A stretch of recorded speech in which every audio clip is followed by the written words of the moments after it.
What is up, everybody? Welcome back to Something to Say podcast. Ooh, it's good to see you. I'm back with my main men here, Rudy and Ed. What up? What's going on? And, we have been missing y'all, but we have been out here lifing, and sometimes you just got to be on that grind. And I want my boys to update everybody. What you guys been up to? Tell the people, Ed, tell the people what you've been up to this summer, my dog. Oh, and, came to visit, so I'm a homebody, so I just been out ripping and running. Hell yeah. Had the whole schedule for her the whole summer, so and running. I do jiu-jitsu now, so I joined jiu-jitsu. What? Yeah. We didn't even know that. Yeah. We didn't even know that. Okay. Yeah, so I've been working on that. I've been having to chill because I think I got a week left. Damn. Oh, Yeah. Nah, see, we didn't even know that, people. Damn. We didn't even know Ed that, been saving so. things for the for the podcast. For the podcast. I love it. No. So yeah, so I could think I got it. And then This dude has just been. He's been busy. He's the jack of all trades. Yeah, he's been busy. so yeah, I've been doing that. I've been up to. Damn. Ed. Yeah, I just been ripping and running. Just killing the game. He's been lifing. He's been lifing. Tomorrow, I told you all we've been lifing. Started getting back in the gym. Damn. So yeah, that's pretty much me. Should have saved the whole podcast for Ed's summer. Damn. That's just like a quick little you dig. I love it. Crazy, I love it. damn. Rudy, my dog, tell us, what have you been up to this summer, my dog? You know what, man? I'm engaged. I'm having a kid. I'm just kidding. No. I'm not gonna pull Ed. No. Honestly, dude, I wish I had like more crazy updates, man. I've been just going to school, I'm in school now to be a respiratory therapist, and so Love that. That's major. that's been taking up on my time, low key. Yes. If I'm not at school, if I'm not doing schoolwork, I'm out getting drinks with friends. You know what I mean? Just lifing. Yes. Honestly, just lifing, just trying to be in people's lives, basically, just As you should. spending time with them, spending time with my family a lot. My grandma's in town from Puerto Rico, so Oh, nice. yeah, she came to visit. She's here for a little while, so yeah, dude, we've just been spending Beautiful. time, spending good time, Hey, school is enough. You had enough. Like you already. That's enough right there. oh my That's a God. lot. That's a lot of work. It is. And good for you too, bro. Like Just handling our biz, though, man. I love that. Honestly, Yeah. just Congrats handling our on biz. that, man. yeah. Yeah, man. But Um. what about you, sir? Oh How's shoot! life been? I've been Jeff. building skyscrapers, and I'm a certified fencer now. And This is certified fencer. Oh, no, I just couldn't let Ed just put it down on me like that, That's what I'm dude. saying, He's a whole new man. man all of a sudden. I don't even recognize this man no more. Like, oh my goodness. Who are you? No, but I've been really enjoying this summer. Been getting my life back together organizational wise. Like my garage and my whole everything I've owned was a mess. My apartment was a mess. All my things are everywhere. Finally getting everything like back to just organized chaos, but I know where everything is now. But it's organized. Like it's organized. Right. Yes. Been golfing a lot. Trying to get back on my grind with that. Nice. Been enjoying myself a lot with the golf. Been reconnecting with a lot of people too. Like I have a wedding coming up in October to my fiance, and getting really really excited getting that all situated with the invites and getting the people and reconnecting with people. And it's just been a fun summer. It's been exciting and back into running again, and I'm an old man. I'm a pickleball player now. See me on the pickleball court. Check him out. Like, you catch me out there in the mornings getting a sweat. Hell yeah. But yeah, no, it's been a great summer. It's been awesome. And the only thing is, I've been missing my dogs, and we back. We are and back. I'm so Sir. excited. Right back on the Something to Say couch right here. Yes, sir. And speaking of getting the boys back together, we got big stuff that's been going down, and a lot of our main topics, especially we got to talk about the NBA offseason because but when we left y'all last, we were giving you our predictions of what was going to happen with some of these teams, and some of that has come to fruition, people. Some of it. So some of it. I need you guys to update the people with what's been going on, the moves that's been going down, who's where. What do you guys are most excited to see in their new uniform? Look, let the people know, guys. Let the people know. You want to start? You want me to start? You can start. Rudy, give it. All right, yo. So, obviously, you guys already know too. Bradley Beal went to the Phoenix Suns. Now, I feel like it's just a gamble though. That starting five is deadly. That starting five is scary as hell. But the bench, I'm not sure. They traded away their depth for star power. Yeah. Is there even a bench? Do they even have any bench players left? They got they have some potential, but it's not. I personally speaking, I don't think it's there. I don't think they're gonna do much. Though they look like a second round exit. Personally, that's what I think. Plus, obviously, is KD even gonna stay healthy, or is he gonna get injured again? Good question. You know what I mean? Good question. There's a lot of question marks with them. Absolutely. Yeah. Defense. Absolutely. Yeah. Who's playing defense in Phoenix? Like, it ain't DeAndre Ayton, that's for sure. You know what I mean?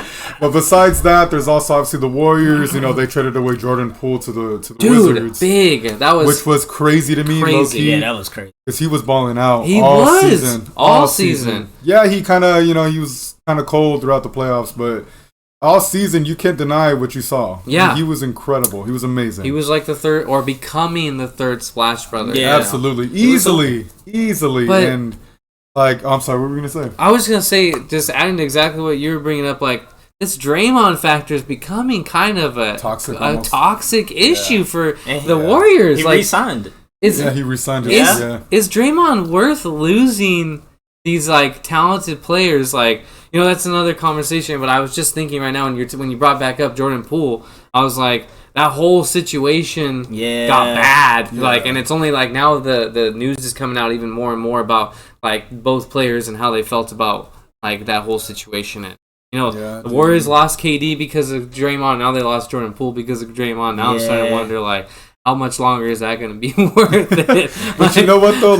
That's where that thin line is, and it's so tough for the Warriors organization because at the end of the day, they don't have those 4 rings without Draymond. Yeah, Draymond was the spine of the Warriors. He's the glue. Yeah. He's the bridge amongst everyone. Yeah. You see all those major plays. Guess who was there to set that play up, pass up? It was Draymond. That's true. So, and he recognizes his value. I think the only issue is he's a little outspoken about it. He's a little overly confident about it. Yeah. That temper comes and goes. Yeah. He got to work on his socials.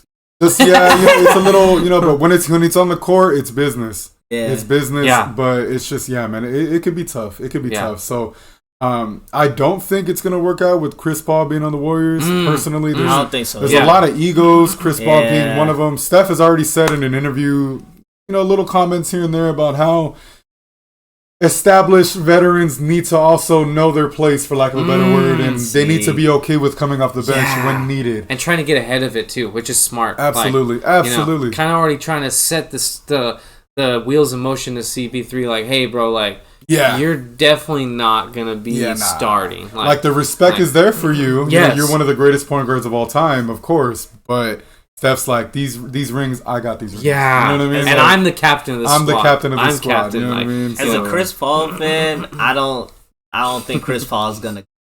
Because they already dueled a lot. Yeah. I think it's real on the court beef. So I the fact he has to take that seat behind Steph. That's a tough pill to swallow. I don't know. It is, man. And I think he'll rather retire. Knowing Chris. Oh God. He's too competitive, man. That would hurt me, my boy. Retire. That would hurt me, my boy. Then I love come CP3. off the bench for Stephen Curry. I will be shocked. I will be shocked, but I don't see it, man. I don't know, man. I don't know. But what I am excited for, though, is actually, honest to God, I know Jordan Poole's not the happiest right now.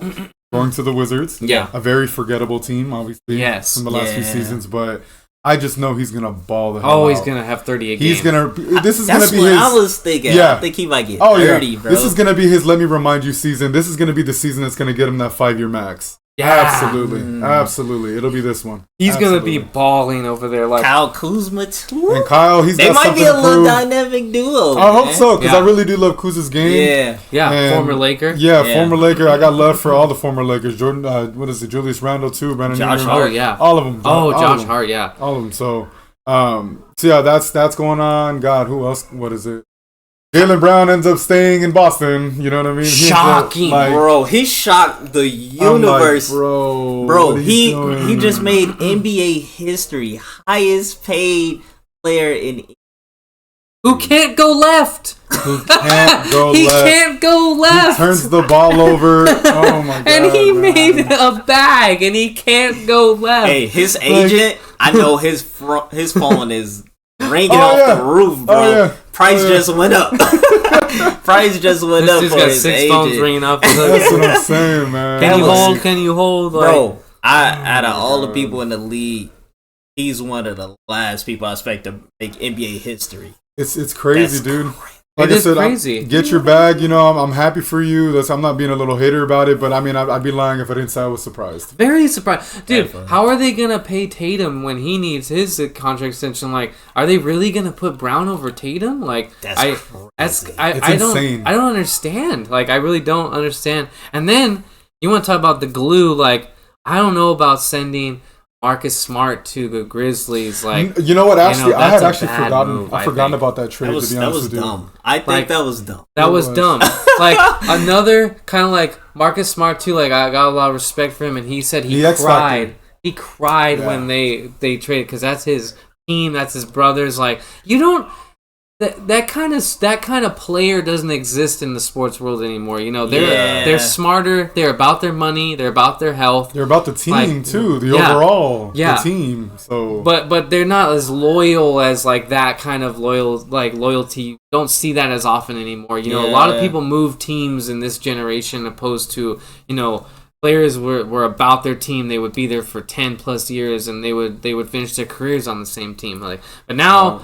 It's chasing bags a lot of the time, chasing rings, super teams, and I just like when I heard that from like Marcus Smart, I was like, man, Boston, I think they fucked up. We all knew. I think all of us told you guys we felt a blow up was coming from Boston, but we didn't know exactly who was leaving, who was staying, and I don't know about what they're doing over and like what their decision making is for the future. Y'all traded y'all defensive player of the year. Yep. Great role player too. Absolutely. Like streaky. Hustle, yeah. Guarding the best offense player. Feet. He's like that old 90s like glove type. And he really rode for that team, bro. He dyed his hair green, everything. Like, this was his team. And he sacrificed, like he gave all offensive, like he's like, I'm gonna let Tatum and Brown and everybody else kind of run, even when Kemba was there. Like he took backseat all the time, like, and was willing to be that defensive player, that Bruce Bowen. Yes, God, that was beautifully said. Beautifully said. Absolutely. And now the Grizzlies get this, like, they get an upgrade from. You're gonna tell me they go from Dylan Brooks to Marcus Smart? Defensive player of the huge upgrade. And you know what? That I just thought about while we still on the Celtics. This reminds me of how the Boston Celtics did Isaiah. The same exact way. He gave you his heart and you ripped it out. Like, you guys, think about this, like, for the Grizzlies' sake, like, it's actually genius in the sense of, like, Marcus Smart was that dude coming out of Oklahoma State that was kind of had problems and kind of had that edge to him. Like, what a better mentor at this stage of his career for fucking Ja Morant. Like, to kind of, like, bro, the whole team, bro. Yeah, the whole team, this young team, to come in and be like, man. You guys want to know what it's like to get to an NBA Finals, to be elite? This ain't it. Like, we gotta. I think that veteran leadership he's gonna bring. Marcus Smart is that player now. He's that veteran. He's gonna player. mature that team. Yeah, he is, and he's gonna lead by example too. Yeah. So like, absolutely. Yeah, absolutely. So when you have these, like, when you have players like Desmond Bane and Jackson and Ja Morant, they're all so young. They all have so much more maturing to do. They're special. That team is scary. Yeah. Be honest, like I know we spoke about before. Nobody thought the Lakers were gonna take out Memphis. Nobody thought that. I didn't. Yeah. And so I'm just like, okay, well, clearly what it was, the Grizzlies, they had that skill, they had everything, but I think it was a mental thing with them. Yeah. I think it was a mental thing. They didn't have that championship mindset. LeBron and AD, like, are such leaders. So like with these younger guys that we've talked about for the Lakers in our other episodes too, all of those players like Austin Reeves and Hachimura and these young players like can always lean on the veteran leadership of LeBron and AD because especially LeBron, he's never gonna let you slip. Or your ass ain't gonna be on the floor because he always runs the team. So it's like he's gonna be like, get this fucker off the court. Like he ain't about it. He ain't about it. So like when you have that veteran leadership, like the Grizzlies didn't have anybody who had that leadership to be like, I've been here, follow me. Yeah. Like this is how we're gonna beat the Lakers, and that's in turn was perfect. What you said is the Lakers suddenly became like a reality. Everybody after they beat Memphis because they handled Memphis. Yeah. So everybody was like, hold up. Like LA actually is for real, bro. And they're for real. Like going into that Denver series, like. I've said this before, I'll say it again, never forget, those first 3 games were all within 10 points in the final, 6 minutes of the game. All of those. So, and the Nuggets literally ran through everybody else except for LA. It showed how good LA really was. And if you have a healthy LeBron in that series, who knows what happens. If LA is able to steal game 1 or 2, Denver just got so comfortable. Like when we talked about that series, like it's so comfortable when you're up 2-3-0, especially when you've taken an away game already. Oh yeah. You're in such a your back's not against the wall. You're comfortable, and like LA let Denver get comfortable in that series, but that doesn't change how close that series really was. Even though it was the closest sweep I've seen in a long time, to be honest, because I watched all those games when we were talking about them, and that's one of those where all the pictures aren't on the scorecard. Like you can look and go, 4-0, the Lakers got dominated. But did you watch the game? Yeah, did you watch the game? Dude, it's just one of those things. Like, lest we forget though, this was Denver's year. So regardless whether the Lakers were going to face off against them or any other team in the West for the Western Conference Finals, regardless, Denver was going to steamroll any team in the Western Conference Finals. They were. This was Denver's year. And they steamrolled the Heat too. Yeah. Once they got to the finals, like they steamrolled them. And then speaking of that, regards to trades and Reggie Jackson signed with the Clippers, right? I thought he was on the Nuggets. Reggie, yes, he did go to the Nuggets. That's true. I forgot about that. So they even more dangerous. Yeah, they're even more dangerous. Although your boy's best call in something to say history, Bruce Brown, their X Factor went to Indiana. Yeah, dude. So they lost their X Factor, and let's not forget when Mike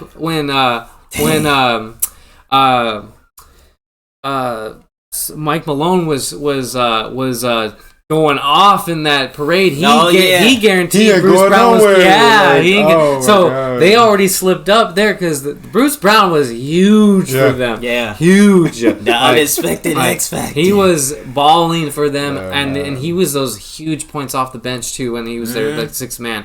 So even though they probably had something to do with them re-signing Reggie Jackson, but if they could have brought Bruce Brown back and then still had Reggie Jackson, oh my God, they would be scary. Yeah. So they're a little less scary now that they don't have Bruce Brown, because that's a good defender, a good offensive player, and he was huge too, lanky. He leaves his heart on the floor. Yeah, and remember we talked about how Denver's length was scary when they had Aaron Gordon playing good defense, and they had Bruce Brown. They're so big. They're so big. You got Michael Porter Jr. Huge. That's 6'9", playing a small forward. Playing a small forward, and he's a sniper. And that gave the smaller Heat fits. Because they were so much smaller. Bam is your 5 going against Jokic, and then who was their 4?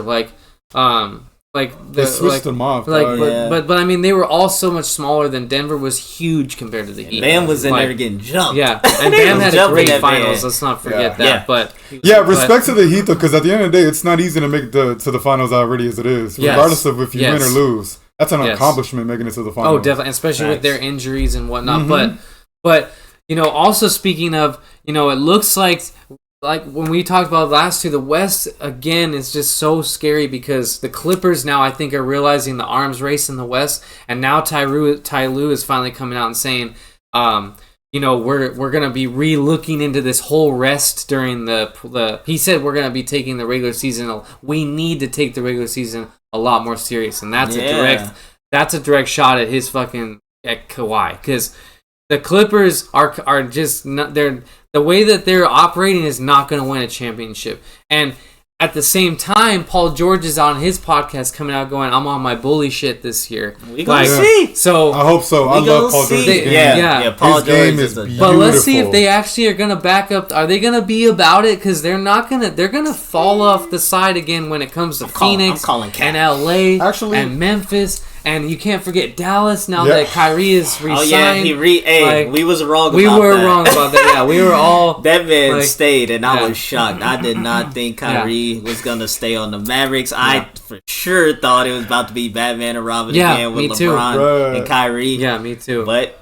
stayed. He had the world shook meeting with Phil Handy, a Lakers trainer, thinking that he was about to do something. Yeah. Surprise, he's staying in Dallas. Yeah. Like, so that only shows though, like the West is probably the most stacked it's been, and maybe we go back to when Kobe was running the West, but then Houston had T-Mac and Yao, and Houston was hard. And Denver San had Antonio, Carmelo. bro. Yeah, like it's been a long time since like we're talking like heavy hitters, you guys. We're talking Phoenix, we're talking LA, we're talking the return, the champions, the Nuggets. We're talking Memphis retooling. We're talking Dallas with Luka and Kyrie. We got a good season coming. It's stacked. Like it is stacked on the West. It reminds me of the early 2000s West, where you could be in third place and you lose one game and you go to the 7th seed. Yes, dude. It's gonna be that again. Because we're not even like with all of these teams. Like who's on the back burner is the Warriors. Like they're looking like they could end up being the 8th or 9th seed at this point. So crazy? That is so crazy. Like when you still got Steph and Clay and Draymond, but they're not looking. They're not the talk. Like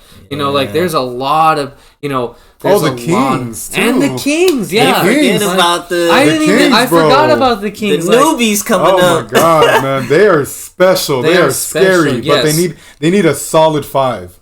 Yeah, you know what I mean? Because that big man, Sabonis, he's special too, but he's offensively special. Yeah, but he's not. And he could get bullied by big men like Joel and shit. Need a two-way. Yeah, a nice little two-way. Oh, actually, speaking of Philly too, this was word as of yesterday. That whole organization's all messed up because James Harden's over here making a big deal of trying to leave to the Clippers. And he's like, he's pulling a Damian Lillard, which we'll get into next, but he's pulling a Damian Lillard in the aspect of like, I want to go to the Clippers. I don't want to go anywhere else. Dude, he got the no trade clause? I don't know. I haven't looked into it, but what I do know, it's not going to work. Like the Clippers turned it down. The Clippers don't want him. The Clippers don't want him. You know what? But that makes sense with like if they are really trying to like change the culture and be serious, like then you don't need that distraction. And talk about a team that still has a lot of talent and a lot of people that they're paying top dollar is LA. Yeah, bro. So I don't think they can afford to bring on Harden because they got Westbrook, they got Paul George, they got Kawhi, they got enough bodies in there to where I think it gets too muddled if you bring in Harden. At this point, he too ball dominant. That's gonna mess up. That's gonna mess up Russell Westbrook position again. He's gonna find himself again because James Harden is gonna want the ball. And Russell really came on for the Clippers last year. He really was a good role play for them, and he himself said this is the most comfortable I've felt in a long time. So I don't think they want to mess that up. And we've already seen the Russell James Harden experiment. That did not work. Like, and we've seen it twice. We saw it in Oklahoma early on, and we saw it in Houston, and it just never worked out for the grand scheme winning a championship. Because you know who else? You guys like the Timberwolves too. Like because man, yes, because I love his game. If you think about the Timberwolves, I saw a surprising thing too. Is that the one of the playoff teams. Said that was one of the hardest series that they played in. One was against Minnesota. I forgot who beat Minnesota, but they said that was one of the hardest series they played in.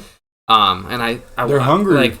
And so just the West is just stacked, y'all. The West is, and the East might be the most wide open it's ever been. Actually, like if I'm Eric Spoelstra, I am chilling. Yeah. Like because if they can get Dame in there, they're going to walk to the finals. That would be so deadly. They are going to have for sure another clutch player. Oh my God. And I want that to happen. Hidden clutch. Because like you said, Philadelphia isn't kind of in limbo and kind of like who knows what's going to happen with them. Their chemistry's all off because James Harden already made a big deal of wanting to leave. So now like that chemistry's not really there anymore. It's gonna be weird. He ruined that. Yeah, it's like, hey, I'm about to quit, y'all. Y'all ain't gonna see me. And then you go home and you find some like bills you forgot about. And you're like, oh, actually, I need to. Never mind what I said. That's like that kind of situation. Like, you know what I'm saying? Like, so it's like. And like, look at the teams like the Bucks. Like what? Like they haven't been the same the last couple of years since they won the ring. Like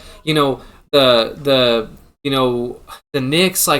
Like the Knicks actually do look like they're looking pretty good in the East right now. Jalen Brunson is he's the real deal. Need Julius Randle to be more consistent, bro. Yeah. Like he left Jalen Brunson hanging though. And we need to see Josh Hart just continue to get better. He needs to really develop on that team because he played great last year. But he got paid too. Like I could see the Heat and the Knicks being the number 1, number 2 seed in the East. The Knicks, yeah. The Knicks number 2? World, are we already doing the predictions?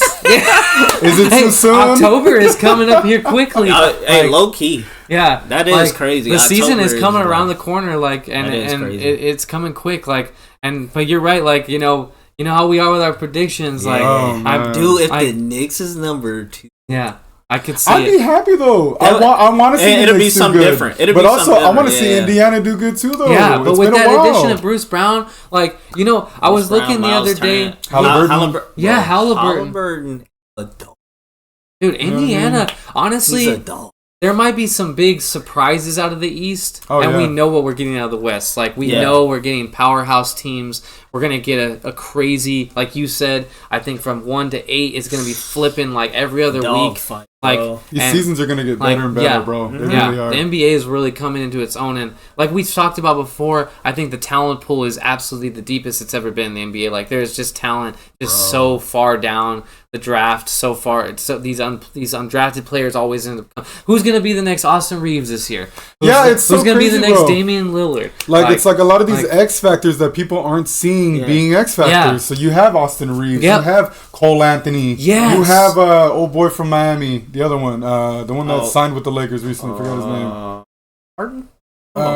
Caleb Martin. You know what I mean? Like these players, these no names. These no-name guys that are like making a name for themselves in big moments. Dude, Vincent and Martin for the Heat. Oh yeah, Vincent. Big minute. Duncan Robinson. It's like it helps the NBA so much though, because then these teams that are finding these talent that aren't in the top picks helps level everything out because you can get a game-changing star in the 5th round. So then, all of a sudden, a team like the Magic or the team like the Detroit Pistons as well. Yes, the Pistons might have an opportunity to actually turn things around and be competitive. Because, like Rudy, I think you always have a good heartbeat on the league, and I feel like the Knicks are a team where the league is better and a better attraction when the New York Knicks are competitive. When the LA Lakers are competitive, it's a better historical team. Absolutely. It's better that way. Yes. And speaking of the Spurs, y'all think Wemby's gonna be a bust? Ooh, because that's like the question I've been seeing on Instagram, Twitter, videos of him when he was with the Trader. He didn't hit not one shot out of like 15. Yeah. But you know what? I don't think so. Only because he has that. I also read where he said it was tougher playing in Europe, just like Luka. And I feel like these guys are always so much better when they're coming from playing in Europe because it is crazy over there, and it is like more aggressive. It's more aggressive. Yeah. It's like it, and so I feel like when he said that, it kind of gave me this thing where it's like, yeah, he'll have that time where he has to adjust, just like Luka did, but he's gonna start barn burning when he gets comfortable. Because it's just going to be easier for him than it was to score in Europe. And it is harder for them to score in Europe because it is more aggressive, harder. It's like the old NBA. Kind of like where, absolutely. Where it was, a little more rough and tumble. Yeah, and honestly, with Wemby, it's like, you just got to look at his game. You want to see if he's a bust or not, you just got to look at his game. At the end of the day, look at Zion. Zion was special because he dunked a lot. Yes. He got a lot of people. And he could jump out of his... Yeah, exactly. With somebody carrying that kind of weight, being able to drive the lane like a train, just to like dunk it aggressively. Like that was his game. Yeah. That was basically what LeBron was. Yes. In his first couple years was just always driving the lane, overpowering, dunking, which is good. Getting to the basket. Yeah, but at some point, people are gonna adjust to the way you play. Yeah. So at the end of the day, you have to learn that jump shot. You gotta, in which he was getting better. Zion at shooting, he was getting better until obviously but it takes time. Injuries. He distracted too. He might have to cut some weight. He got. He's way gonna have heavy. to cut weight too. Everything. That's a lot of force. Yeah, he was lost distracted. That's all it was, you know. And then if you look at Wemby's not one to drive the lane and dunk on people all crazy. Like no, he's a very finesse type of player. He's like a KD. Yeah, he's like shooting more fundamentally sound, you know. So. I don't think he's gonna ball the hell out his first season, but I do think after a couple seasons, getting used to the game and adjusting, getting bigger. Yeah, I don't think he'll be maybe a superstar. Who knows? Nobody knows. You know what I mean? Nobody knows. But I think he'll hold his own. I do. That's a good point that we have brought up about that Jeff about like that tougher overseas. Yes, because it's like. Even for NBA players, when they do FIBA, they gotta like readjust. Like, I can't get this physical. So they have different rules too. Yeah. You know what I mean? So I feel like if he survived and held his own over there, like NBA, it's like a little more strict on like how much you can hurt somebody. Yeah. He can take full advantage. Yeah. Plus, like nothing. You're not going to get better coaching than Pop. Like, facts. So him being in a fantastic situation, like, and the bigs are over there under what's called. They're being his mentors too. Tim Duncan, David Robinson, Manu's there too, doing his thing with him. Like they're those all guys taking the time around. Like Tim Duncan has stayed around, and that's so huge. Like that mentorship, like. That giving him like direction, giving him the tips and the tricks. Like, you know, no one knows better than the Admiral and fucking Tim Duncan. Bro. I mean, you want to talk about you know quintessential careers you want to follow? Like those are two guys that are like legendary on and off the court. You know, not falling into those pitfalls. Mm-hmm. You know, because a great point you bring about Zion too is like he's that quintessential. He reminds me of like Johnny Manziel where. You got distracted. You lost focus. You lost you let your weight get. He was special for a little bit too. Yeah, and like it's disappointing because look at LeBron in his early years with Cleveland. He was so special that they were still winning. But then when teams started to get keen to how he was playing, he had to go into the lab and become a shooter. And LeBron really did work on his shooting because he used to just get to the basket. But then when they would just bracket him and say, no matter what, we're going to make Mo Williams beat us or Ilgauskas, you're not going to get to the hoop, LeBron. And for those years that, like when Orlando was taking him out and Boston was taking him out, that's when he was like adjusting and learning. Like I cannot just be a hack and slasher as super athletic. Like I have to get a post game. I have to learn how to shoot. Footwork, I have to get a 3-pointer. Like I have to become a better facilitator because he used to just get to the basket at will. And he don't get me wrong. I mean he's one of the. I mean he carried the Cavs to that finals against the Spurs. When Tim Duncan and they got swept and even Tim Duncan went up to him though and said, "This is your league is coming, like this is your time and like you're well on your way to this being your league."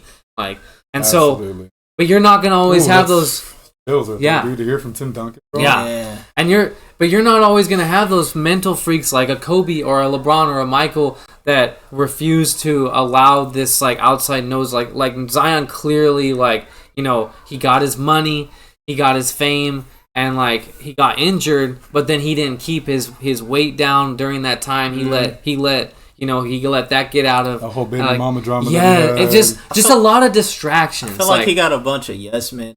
Yes, nobody telling him like, hey, like you gotta work, gym? Bro. Yeah, why you not in the gym? Nobody taught him cut back on those burgers. Why you hanging out with all these women? You picking up weight. Dude, do you know who you are? Like he don't got nobody in his corner like that, and it shows because and you got to be a student of the game. You got to study the grades, bro.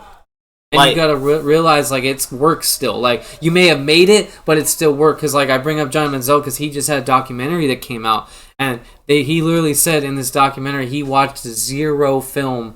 Like for the Cleveland Browns, like every NFL team has an iPad they give you, and they keep track of your minutes on the iPad. He had 0 minutes logged on his iPad. And so he lost his way too. He didn't have anyone in his corner being like, bro, you need to. And he fizzled out quick. He busted hard in the NFL because you it's work, and you gotta still get better. Like they're paying you that much because it's an inconvenience. Low key, it sucks having to just study the film. You're making all this money, and it's like you don't want to study film. You know what I mean? But it's like how bad do you want it? How bad do you want it? And you're young, but like at the same time, if you're gonna be an NFL quarterback or if you're gonna be a great NBA player, you have to be studying and you have to be working on your body. Like there's all those great stories and famous stories of Kobe, of them going Kobe. And Tiger too. Like there's these great stories of other players being like, dude, let's go out, let's go get drinks, let's go. And he's like, I got the gym at 4 a.m, bro. Am I seeing you there? Are you gonna be there at 4 a.m? Because I'm gonna be there every morning at 4 in the gym. Like, and I better see your ass in there. And that's that mentality that changes from the all-time greats to like just I remember Zion. He was a good NBA player. Right. Like. He was whatever. Then on the redemption, you could see that moment in that redemption documentary, Netflix. You should watch it.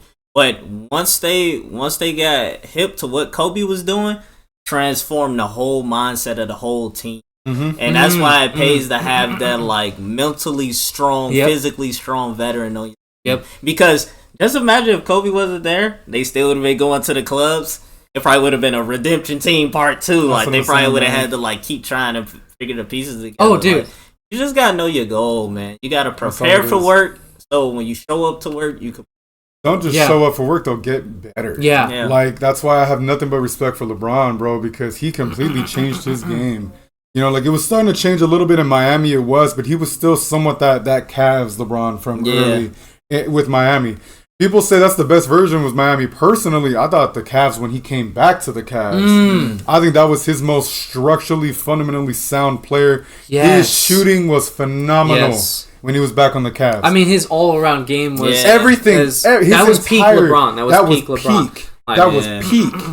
Like the most athletically, no, that was easily Miami. Oh easily, he was easily. But like fundamentally sound, the way he was shooting, everything, you didn't see a better version of him than when he went back to Cleveland. And just knowing at that point in his career too, knowing all of his spots on the floor. If I get to this spot, I can go off the glass easy here. If I get to this spot, it's an easy turnaround jumper. Man, if I get to this spot, I go left. If I get this spot, I go right. Like it was just the scariest LeBron and. Because that was the most developed, most mature, most like in his prime LeBron, like post the pressure of winning his championships, like and like I mean he had a mission coming back. I mean there's down that 3-1. And that video that's gone viral I've seen so many times too. Because once again seeing that mindset of him going, they're fucked up mentally, like they're done, like physically and mentally, like we have, and having that leader in the locker room to go.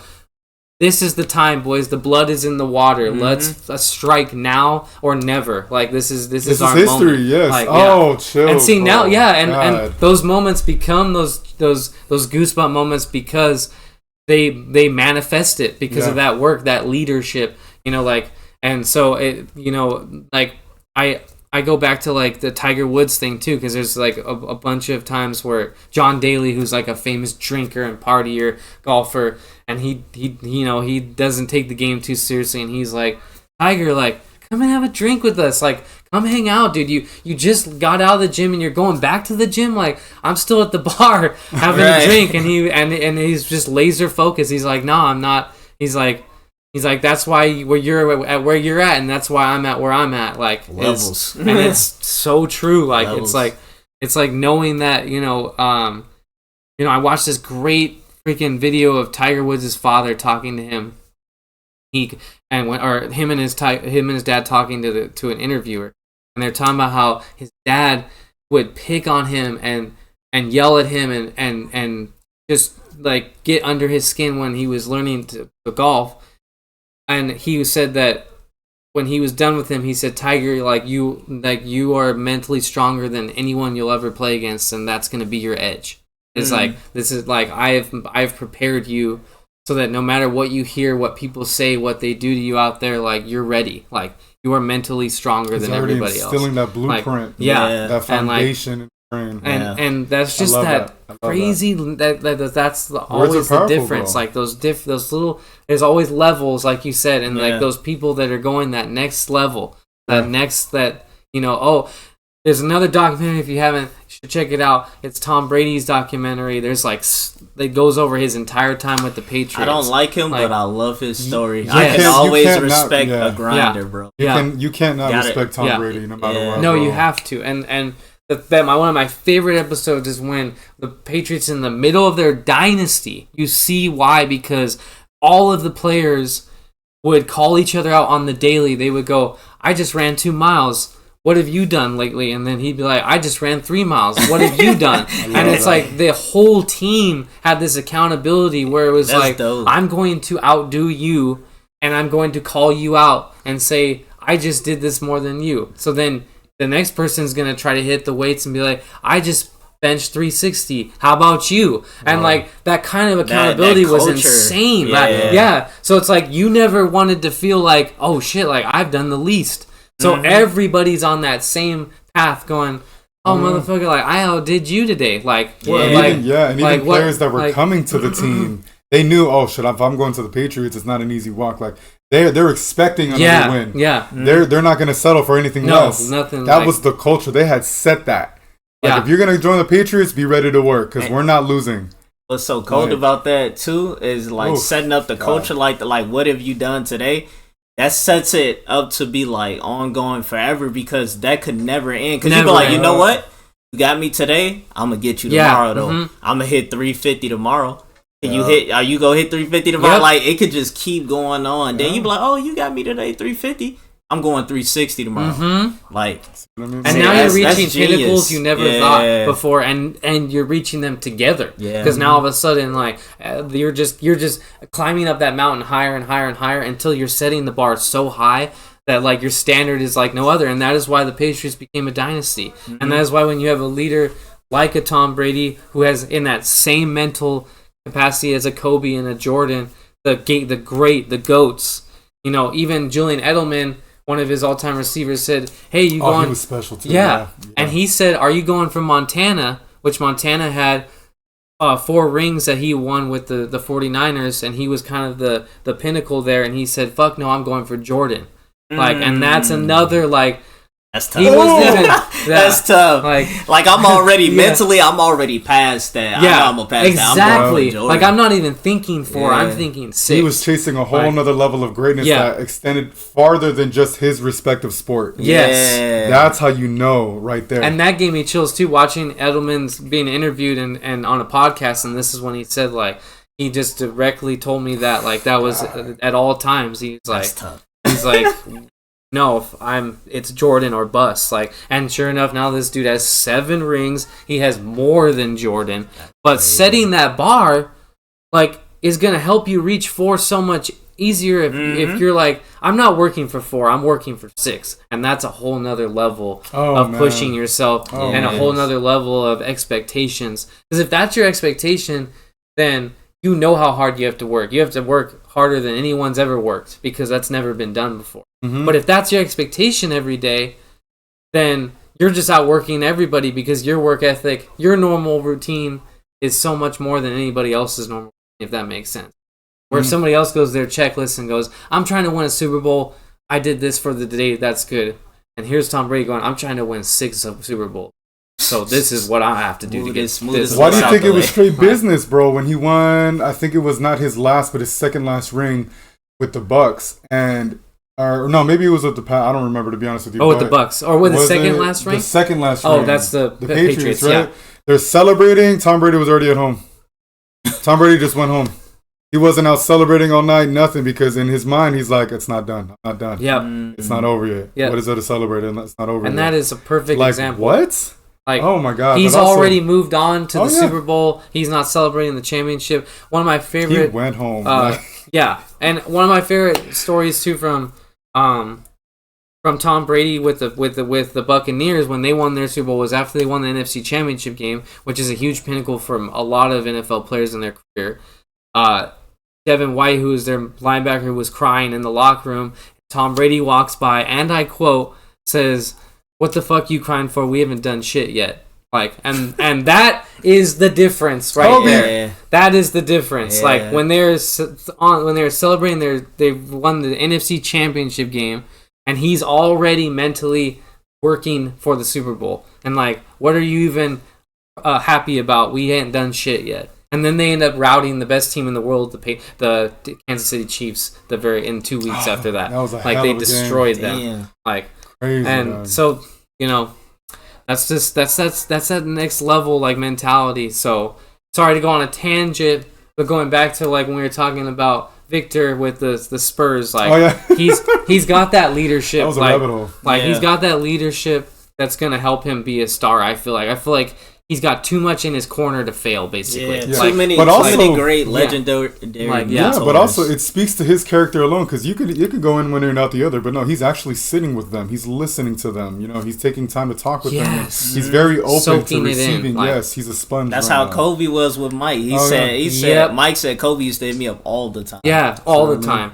Like, see, it's one thing too to be given the tools, but are you gonna use them? Like, are you gonna when people are giving you stuff? Are you gonna be I'm doing it my way. Are you going to be like, let me learn as much as possible? Yeah. That's that humility too. Like being like, I don't know enough. Teach me. Make me better. Make me a better player. Like, and if that's how his mindset with like Popovich and the Spurs organization as a whole with former talent, he's got the sky's the limit for this kid. You'd be like, really dumb not to. Yeah. Like, bro, it speaks for themselves. Like, you Google Tim Duncan. Google Pop, Google Ginobili, bro, they're winners, bro. I'm telling you, dog, like dead ass. You have the whole like study guide, right? The cheat sheet is right in front of you. It's right in front of you, yeah. Spurs are easily like top 3 teams of all time. Yeah. Like just their mindset, how they were just all just connected. But almost like a machine too. It was beautiful. Another thing where if you went to San Antonio, you knew like, oh shit, I gotta buy in. I love listening to like, if you've never checked out Up in Smoke, amazing podcast with Matt Barnes and Captain Jack, and he talks about when he was in San Antonio and just how different it was playing for the Spurs than any other franchise and Captain Jack played for a lot of teams and he balled out damn near everywhere. Hooper. Big Hooper. Big shout out to Steven Jackson, but amazing. Like he talks about the difference when he played for Popovich and like his role on that team and what was expected of him. Like playing for Popovich, playing with Tim Duncan, and that was and art, all, bro. Like that was art. Yeah, and then I don't know if y'all remember one of the coldest documentaries to me was Kobe Doing Work documentary, where he had like so many cameras and he was mic'd up, and he was going against the Spurs.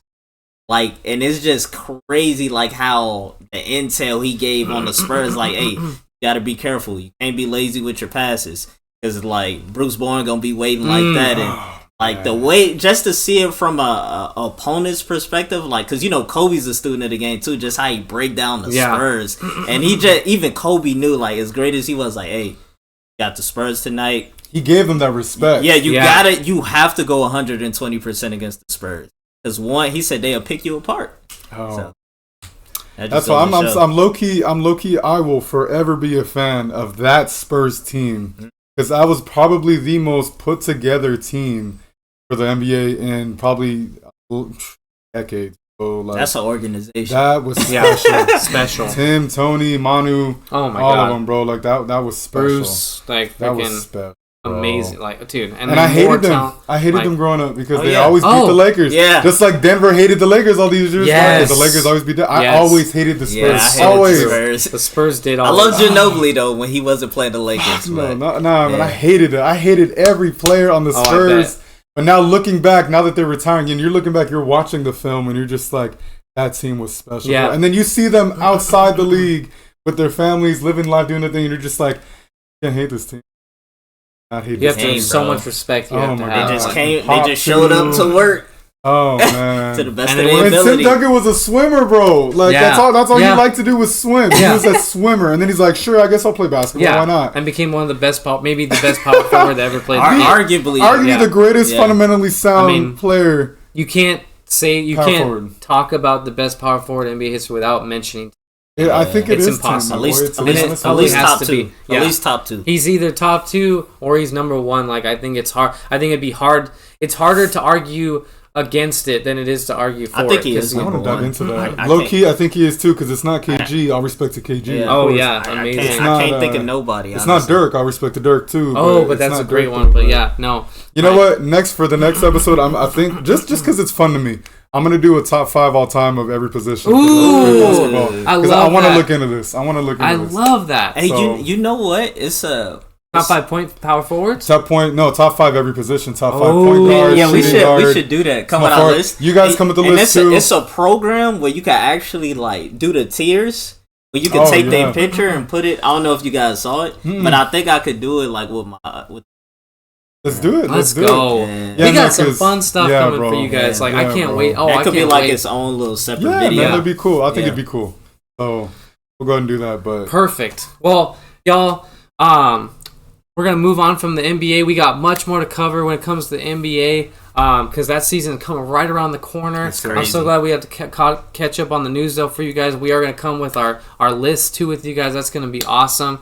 I can't wait to dig into that because that's just going to be fun. There's going to be a bunch of names that I'm not even thinking of right now that are going to come, that are going to pop up, and I'm like, dude, gotta include this player on the list. Yeah. Like, it's going to be tough. God, it's going to be tough. But we're gonna segue real quick. Before we leave you guys and we give you our slate of what's coming, I really, we've been talking to you guys, keeping up with the Marvel and DC universes, and I need to get my boys' opinions on 2 of the biggest titles that are coming up for both franchises. I want to hear what you guys, how you feel about Blue Beetle coming to start the new DC universe, and Deadpool 3. I know we've been chatting about it. We've been saying things in our group chat. It looks insane. What's coming out is amazing. It's probably the most excited I've been for a Marvel movie in quite some time. Maybe since like Endgame. It's been a while, bro. And maybe since like Infinity War and Endgame. I cannot wait. I need to hear what you guys think. Let's start with Blue Beetle, though. Let's start with DC. Are you guys excited? Are you expecting?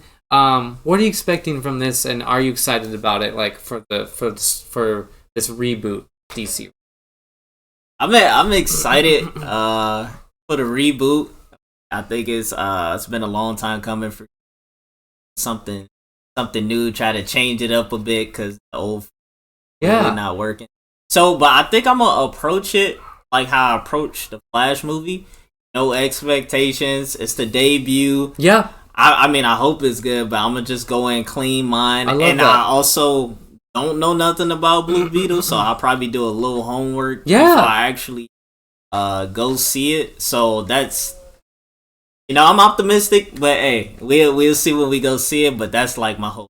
Can't be disappointed if you have no expectations, and just kind of going with a clean slate. I feel like all 3 of us did that with the Flash, and I feel like it really benefited all of us too, just to go have fun, opposed to going, this better blow me away. Like this better be amazing. I think we had the right mindset, especially with like your history of Flashpoint and what you're telling us from the source material. Like I think we all had a good mindset about the Flash. But Rudy, how do you feel about Blue Beetle? Are you excited? You know what, man? I did a little digging. You know what I mean? I did a little bit of research, just a little bit. And same thing. I know little about Blue Beetle for the most part. But what I'm getting at though, the vibe that I'm getting from Blue Beetle and DC, I think what Blue Beetle's gonna be for DC is what Tom Holland's Spider-Man was for Marvel. It's just he's like the kid of the group, but he's gonna be loved. He's gonna have like that comedic relief. I think that's what Blue Beetle. That's what he's gonna be bringing to the team. Is that comedic relief, that dorky kind of, what the hell am I doing? But okay, let's do it anyways. Like that's the kind of vibe that I'm getting from Blue Beetle. To be honest with you, I like that. So I mean, like I said, I'm gonna be optimistic as well. We're riding with DC till the wheels fall off as well. So I mean, we'll watch it and we'll see, man. Hopefully it delivers. We'll see. But what about you? One thing you can guarantee about the 3 of us is we're always gonna ride with DC and Marvel, so you don't have to worry. Like we're always gonna I'm always gonna be excited. Like one thing I do really think I like they're doing Blue Beetle as the first hero. Like it reminds me of Guardians of the Galaxy, and like not that was the flagship heroes but I like when both of these franchises dig into their history, pull out a character that isn't done over and over again. I love me Batman, I love me some Iron Man. But give me those really deep dive characters, those ones that have great stories that are just kind of not as popular. Right. So it's kind of ballsy of James Gunn and DC to start with Blue Beetle, and I like that. So I am excited about that. I think you're fucking spot on that this is going to be like, it really is going to probably be exactly like Tom Holland's character, but that is kind of needed. I really like the actor from Cobra Kai. he is funny. I think he does have good comedic timing. I think he'll be a really good like kind of breath of fresh air with DC if this is the first one. And I am curious to see it. I really hope they keep this kid and let him grow into the role. Yeah. Maybe I'd really like to see a story pay off in the long term where I know they're kind of talking about making Tom Holland have a bigger responsibility with the Avengers, which I'm geeked about because from the source material, Spider-Man does lead the Avengers at some point. It's one of my favorite arcs is when Peter Parker has to like step up to the plate. Captain America is no longer leading the Avengers, so it really would be cool to see the Blue Beetle take that leap in like 3 or 4 years into this like new reboot. Because we like to grow with the character. Yes. So I'd like to see him go through kind of grow, maybe go through some tough stuff and like become a leader within like this new DC like a group. Because I know they are going. They casted the new Superman. And he is much younger than Henry Cavill. It looks like they're going a younger route. So I want to see these characters stay around and grow like they did with Marvel. Give them the huge contracts. Be patient. So give them an 8-movie contract so we can really take our time with these characters, build it the right way, unlike trying to throw together all the Justice League as fast as possible because you're trying to keep Marvel. Right. Just stay in your lane. Stay in your lane. You have great stories to tell. Tell those stories, and so I am excited for Blue Beetle. I'm excited for the three of us to go see it and give you guys a review on it. So transitioning over to Marvel and Deadpool 3, I know all of us are really excited. I really want to hear your guys' how you feel about the pictures that came out that leaked. What about the actors? I mean, Rudy was telling us before we jumped on here about the actors and the characters they're going to be portraying. This movie sounds absolutely bananas. Like, I need to hear you guys' how excited you are and what you're expecting from this movie. So basically, with the whole Deadpool thing, unfortunately, the writer's strike is going on. Right. Rightfully so, though. They deserve it. I'm with it. Don't get me wrong. I am. They do. But so everything's been delayed. But when I tell you, I almost cried grown man tears seeing Hugh Jackman in that costume and his suit. Oh my God, it was just really good to see. I mean, that's just something that finally we've been trying to see since the year 2000 when he first portrayed the role. For real, for real, that's so true. And although the creator or whatever ended up saying something like, no, Hugh Jackman's version of Wolverine was more of like the rebel, the one of like, I don't need a costume, I don't need a uniform. I'm gonna roll up and kick people's asses in a wife beater, you know what I mean? Yeah. And we like that though. I still like it. I loved it. Cool. You know what I mean? That was nice. So I mean, it's just cool though to see the costume, and I know that it was already confirmed that he's also going to get a comic accurate helmet. They just didn't take any pictures, nothing like that. But he does wear the helmet for a good amount of time as well. That's gonna be cool. It's gonna be dope. I'm excited for that. I know also there was rumor going around that the actor Taron Egerton from Kingsman, that he's gonna play a variant of Wolverine in Deadpool 3, and then they also greenlit Channing Tatum to finally portray Gambit. It's about damn time. That's my favorite X-Men as well. Gambit's your guys' favorite? Really? Yeah. Mm-hmm. I didn't know that. Yeah. Oh, Shetty. I've been waiting on that Gambit movie. Damn. Gambit's dope though. I like Gambit. I do. So I'm assuming this will be like the test run for Gambit, which I know he'll do well. And if he does, he might get his own movie. Who knows? Dude, he needs it. He needs it. Dog, no lie. Nah, I'm gonna cry if I see that. I used to run around the house throwing cards, fucking hoping they can turn on fire. Like it's so sick, dude. It's so sick. Yeah, Gambit's my boy. Oh, I am I already said this, but I haven't been this excited for a Marvel movie in quite some time. I'm a part of the belief that some movies need to be R to give it like what we really want to see, what we need to see. This movie opened up so many doors by being R. We're gonna get to see a violent Wolverine one more time in a comic accurate suit. Like, I don't care who you are. Like, you can't call yourself a Wolverine fan and say you've never wanted to see him in that classic yellow costume. That's my favorite of all time. You have to.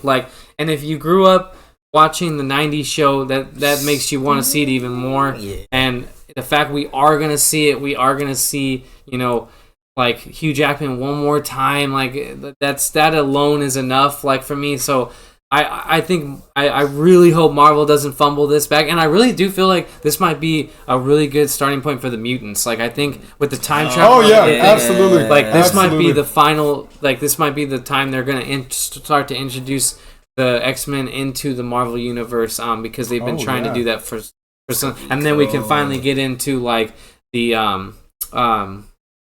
what was the one with Doctor Doom, the Fantastic Four. Fantastic Four. Yeah, yes, but I mean the movie that you were talking about, the next big event where Doctor Doom.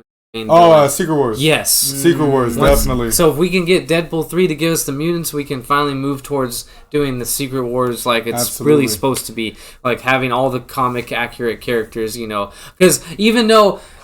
Don't come after me. I loved Infinity War. It's one of my favorite Marvel movies. That I was missing characters from the comic book though that weren't in the movie because the rights weren't there for Marvel. So take your time and give us the characters that are in Secret Wars and introduce them through these new movies. Like give us the mutants because finally like they got the rights back for the X-Men so they can start to cast the new versions of these characters for Marvel. And so many more stories open up that way. Oh yeah. Because more villains, more storylines, more things like that coming. Speaking of that too, there's also 2 additional rumors that Hugh Jackman's actually going to keep playing Wolverine up until Secret Wars, and he's also going to have a very huge role in Secret Wars. So that'd be amazing to see. But the other rumor, Cillian Murphy, the one who played Peaky Blinders. The lead role. That's my boy. The rumor, Doctor Doom. Oh, he's gonna make him Doctor Doom. He would be. They asked him just to poke at it. They were just asking, "How would you feel about it?" He's like, honestly, I love the script. I'll do it. That's what he said. He's like, the script is everything. Perfect, yeah, like the script is everything to me. Cillian Murphy's an amazing actor. Oh, and he would do the role justice. He would do the. Oh my god, that would be such a. Also, that would be such a high tier like villain for Marvel to secure as an actor. Like, and that's my favorite villain personally from Marvel. He's Doom. So it's like, bro. And finally, like a good, not to hate on all the Fantastic Four stuff, but I would really like to see a solid actor play Doctor Doom, like the one that's gonna be him for a while too. Because Doctor Doom has big storylines in Marvel and especially in Secret Wars, so they really can't fumble that casting. I think, because speaking of that too, you reminded me too, Fantastic Four. Adam Driver, who played what was it from Star Wars? Oh, Kylo Ren. Kylo Ren. He ended up turning down the role because after reading the script, he felt no connection to the character, so he respectfully turned the role down, which is low-key stupid because if you get in Marvel or anything like that, hey, I don't care how trash it is. That's what I'm saying, man. I'll play Invisible Woman, my boy. Like I don't care. Let me get that role. Like, come on. Yes. when we shooting this? Exactly. And so I think I had forgotten who they decided to cast as Mr. Fantastic. Matt Smith. Was it Matt Smith? And I know him I saw that from, he's in Game of Thrones, House of the Dragon. So I saw him and he he played one of the Doctor Who's. Okay. So Matt Smith has been casted as Mr. Fantastic, and then Kirby Smart, I think is her name, that they casted from Invisible Woman. Because wasn't it what's her name for a little bit though? It was Margot Robbie. But she also pulled out of that. She turned it down. I'm like, that would have been. She would have killed that. Oh, I know. She would have. But I know they also maybe she didn't want to be DC and Marvel because she is Harley Quinn. So she is. Oh, I forgot about that. Yeah. Which I mean, I know a lot of them cross, but I think that would have been a perfect casting. But it sucks because I think that would have been another huge name to add to Marvel. Yeah. But at the same time, she is iconic as Harley Quinn, so I could see her being. Honestly, I couldn't see nobody else. I could see no one else but Harley Quinn. Yeah, she played Harley Quinn like Robert Downey Jr. played Iron Man. Like that was the perfect role. Yeah. Like she killed it. I couldn't agree more. That role. Yeah, amazing. So, I couldn't agree more. But I know they also casted the dude from Stranger Things as the Human Torch. Yes, I liked that a lot. That was a good I liked that a lot because he's very dorky. He can make them jokes, be funny. Yes. He can also have his very serious scenes too. But he knows when to switch it off and on. He was very funny and strange. Yeah. He was one of my favorite characters, honestly, in the whole show. Absolutely. And I know he became like a cult favorite too after the final season. So I should have never killed him. I'm excited too because I don't know if of anyone who's like watched The Bear, which is a absolutely phenomenal show. On you guys need to watch. I haven't seen it either. Oh. like big homework for these two because I would love to review it to you guys. But one of the actors that is really good in that show is rumored to be the Thing. So oh wow, I actually do like this version of the Fantastic Four. I hope it actually stays this time because it was confirmed last time, and then it came out that they backed out of the roles in the end. But I do like the ones that they're casting for this Fantastic Four. And it is important because they also play huge roles in all these big arcs they're trying to do. So I really hope they introduce them into the fold here soon. But so excited for Deadpool 3. I know you guys are too. That one we definitely have to go like on a circle on our calendar when once the writer's strike. Hopefully they concludes get paid. Concludes and then things kind of come back on to their schedules and stuff. For Deadpool 3, I think I'm just excited that it's gonna open up a new gate.